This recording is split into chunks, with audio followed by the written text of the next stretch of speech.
अब का मनमानी कर वावोगे मेरे बिरन तोरी खावाले अब का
उठाए आइए भैया आना तो पड़ेगा आइए भैया क्या हुआ है नंगे पाइन दाए मुरारी लीला सब दिखलाई डाली बड़ी सभा के बीच माधव ने साड़ी तुरंत डाली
मंगल भवन मंगलहारी द्रवो स दशरथ।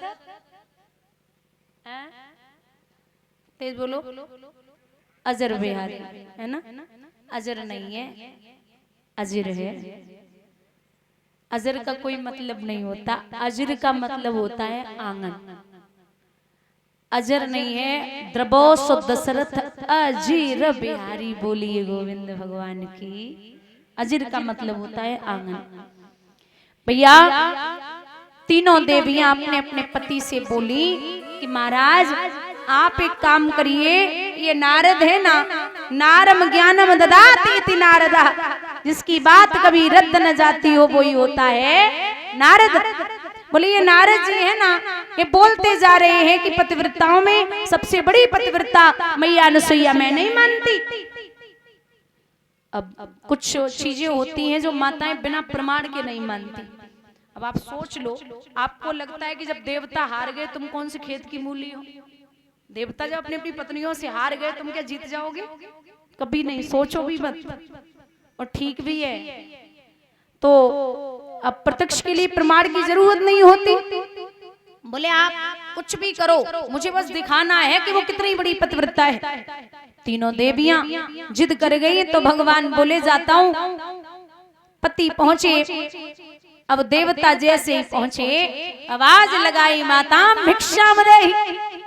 मैया बाहर आई, भिक्षा ली हाथ में। बोले लो मुनिवर, साधु के भेष में भगवान इशारा कर रहे, भोले बाबा देख लो, ऐसे नहीं लेनी है। बोले फिर कैसे लेनी? मैया मोको ऐसे भिक्षा चाहिए जैसे कोई मैया अपने बालक को स्तनपान करावे नगीन अवस्था में। अरे बाप रे, माँ बोली ये तो बड़ी खतरनाक महात्मा है।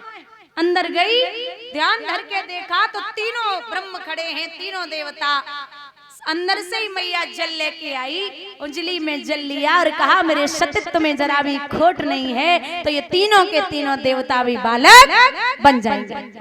जो जल छोड़ो, तीनों देवता पुनः बालक बने। मैया बोली आइए, तीनों के लिए लाइन से पालन डालो। और क्या कह रही मैया? सभी लोग बोलेंगे कि माता अनुसुईया ने डाल दियो पालना, तीनों देव झूल रहे बंद करके।